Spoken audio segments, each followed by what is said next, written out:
If you're watching this video, it's probably because you're a doctor or in the healthcare industry, and a parent sent this to you to try and explain why leucovorin is an important topic to have a discussion with you about. All right, so today I want to address a topic that's gaining traction on social media, especially TikTok, where parents are sharing their experiences with leucovorin, also known as folinic acid, for their autistic children. So this video is specifically for medical professionals who want to understand the science behind these stories. Hi, I'm Dr. Teresa Lyons. I have a PhD in computational chemistry from Yale University, and I have spent over a decade translating the science of autism for parents and healthcare professionals. Autism became my focus when my daughter was diagnosed. My daughter benefited so much from me knowing the science that I felt I needed to teach others. So here I am. Parents come to me because they want trustworthy information. Healthcare professionals follow my work because I translate complex research into clear, actionable science and hopefully make your jobs easier. That's my goal anyway. Today, I want to talk to you about something parents are bringing into your offices more and more often: leucovorin, also known as folinic acid, and autism. In the past year, TikTok especially, but other social media platforms have exploded with parents sharing personal stories of their autistic children experiencing breakthroughs in speech, engagement, motor control, daily living interactions, after starting the prescription folinic acid, leucovorin. This means you, as a physician, may be getting more questions and maybe even more pressure about prescribing it. And you might have some resistance, which is totally fair. Some of your colleagues are writing the prescription and others are hesitant, often because they haven't seen the body of research for themselves. And that is totally understandable. There is no pharma rep walking into your offices with a nice prepackaged summary. Folinic acid is generic. There's no sales push. There's no sponsored CME. There's absolutely no profit engine for anyone to come into your office and explain the science on folinic acid and autism. So that's why I've spent hours in PubMed reading and compiling and fact-checking the data so that you can see exactly what's been studied without bias or cherry-picking. Here's what the peer-reviewed research shows. I'll give you a high-level summary, and then we'll go into studies. Cerebral folate deficiency is present in a subset of children with autism. Many of these children test positive for folate receptor alpha autoantibodies. And what they do is they block the folate transport into the brain. So the key thing here is if you have any doubt, any uncertainty, do the FRAT test. That's the folate receptor alpha autoantibody test. It's a FRAT test. You can order it. It's a specialized test.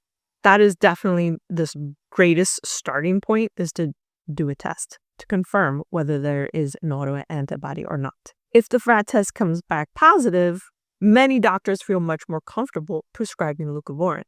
There are still some doctors, if the FRAT test comes back negative, they do trial low-dose leucovorin just because they have a bit more experience with when the test is positive and seeing the different benefits. So many times, even if the test comes back negative, doctors trial a low-dose amount of leucovorin. All right, let me put on the screen some of the studies that summarize the research that has been done on leucovorin and kids with autism worldwide. We'll start with James et al. From 2009, and it's an open label design of the clinical trial. And this was basically like the first one. You can see there's 40 children with autism, and the intervention was methylcobalamin, so B12 shots, with folinic acid. And the folinic acid, the dose here was very, very small, 0.4 milligrams twice a day. Duration 12 weeks. 12 weeks is the common amount of time that it's been studied. So when you're looking at your patients and you're starting to analyze if there's benefit, just make sure to keep that 12-week duration in mind. So in this study in 2009, it was open label. The key outcome was they were able to see improved metabolic markers and glutathione redox status, right? So they're measuring blood tests. They're actually quantifying things. There was a 20% reported increase in hyperactivity. That commonly happens with B12 and also folinic acid. B vitamins tend to do that, as you know, so no surprise there. Let's go to the 2018 study. This is what a lot of people will say is this pivotal study that really got people interested and was more of a jumping off point.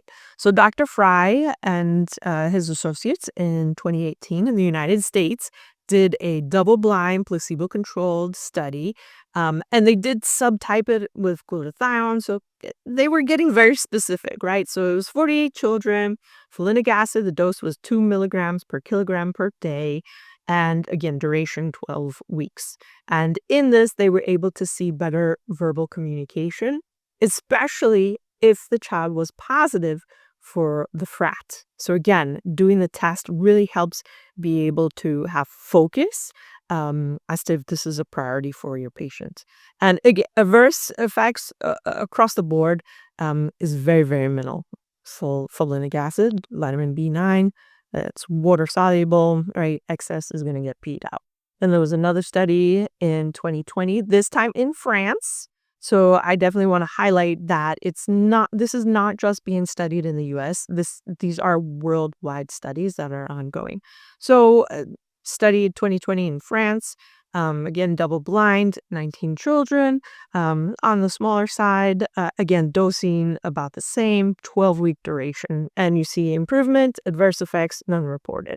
Let's go to 2021. This is in Iran, double blind, 55 children. Again, dose is the same. This was with risperidone. So important to keep that in mind. It's not as if it's folinic acid or nothing, right? So you have options here. Duration here was 10 weeks. Again, you see improvement in speech and a variety of other things, and no reported adverse effects. All right, now we have a study done in 2024 in India.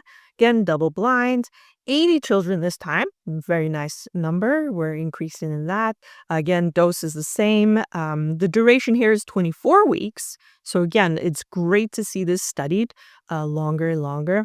And so again, they saw reduction in CAR scores, and obviously it's better if the FRAT test is done and it's positive, right? So those are the children that seem, based upon the research, that can really benefit from it. And that's why doing the FRAT test, of course, makes sense, so that you can understand, does this child really need this intervention or not?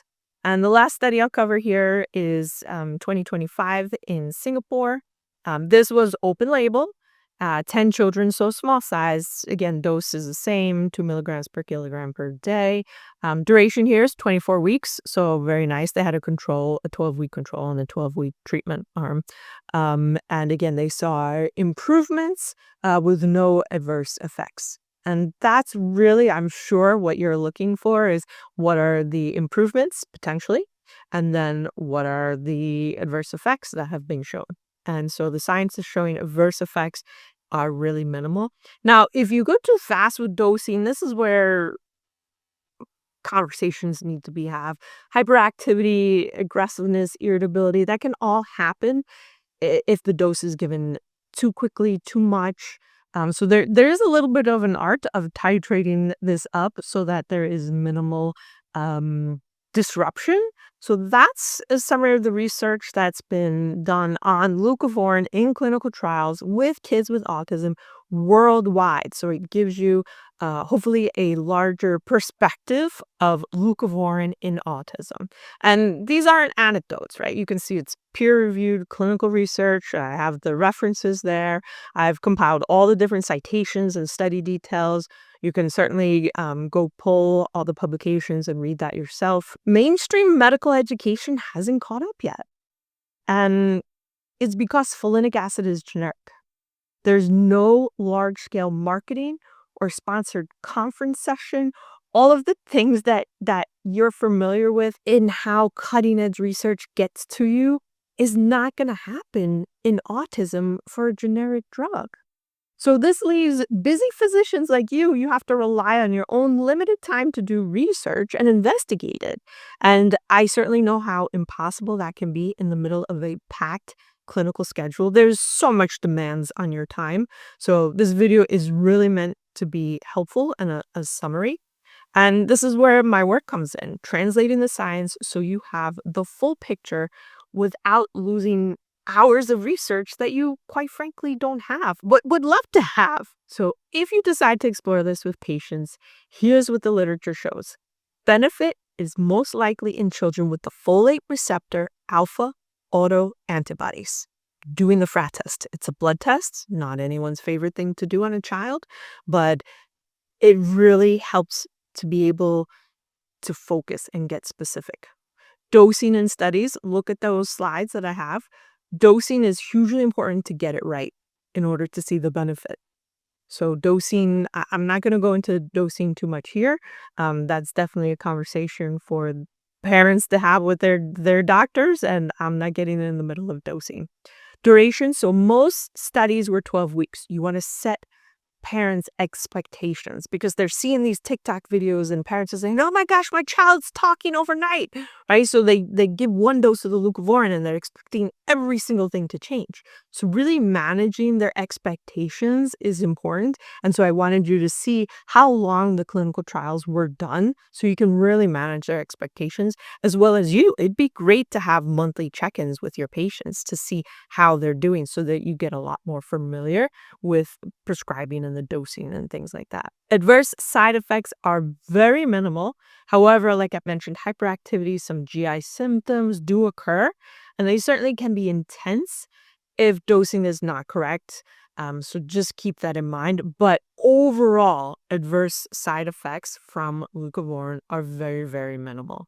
Now, I am not providing a protocol here. I am just ensuring that your medical decision-making is informed by the most complete and current evidence available.